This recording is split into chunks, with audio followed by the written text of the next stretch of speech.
Yeah, hey, no, it's not next week already. I messed up, and so I've got a follow-up. And I'm just doing a quick follow-up video. I didn't get to tell you what I thought the cause of the evil things people do, like in the previous video on the old garment. Um, uh, because if you remember, the emailer asked the question, uh, the things that are perceived that people do, the evil things that people do in this world, if they're not caused by sin, what are they caused by? I believe the cause is lack of knowledge. You know, God said that my people perish for lack of knowledge. There's a lot of people perishing around the world, literally at gunpoint, at knife point. They're being beheaded because of the lack of the knowledge of the gospel of peace and grace.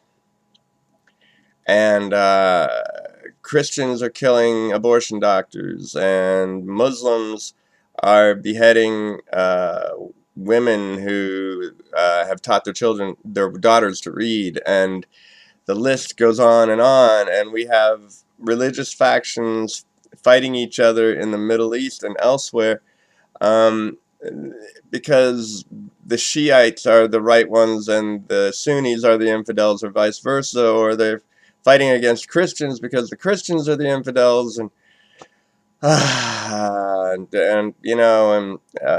yes, people perish for lack of knowledge, specifically knowledge of the gospel, knowledge of peace and grace, knowledge that we are all the same. There is no difference. There is no us and them. There is no um, chosen versus heathen. There is no sinner versus saint. And there is no clean versus unclean. Or let's just call it dirty. Because the people who think they've been cleansed by the blood of the Lamb, others who have not accepted Jesus are still dirty in their sins. Nothing could be further from the truth. According to the gospel, Jesus, everybody was raised to life with him who was dead in Adam, and we know everybody was imputed with Adam's sin. And when they were raised to life with Jesus, we were all imputed by like manner by God himself with Jesus' righteousness. Everyone who ever lived. That's the good news. We're all the same. And there is no chosen people of Israel and then the Gentiles, which is the rest of the world, and the chosen ones were the chosen ones. They were technically righteous, uh, and they were in covenant and we weren't.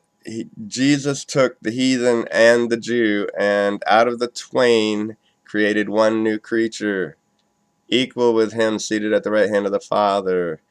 If we could all see each other as equal, no us and them, and sin has been destroyed, therefore sin is not causing evil in this world, people will wake up and realize the evil has been coming from their own self-righteousness. And yeah, we will treat each other a hell of a lot better. And what is now the norm will soon be not the norm.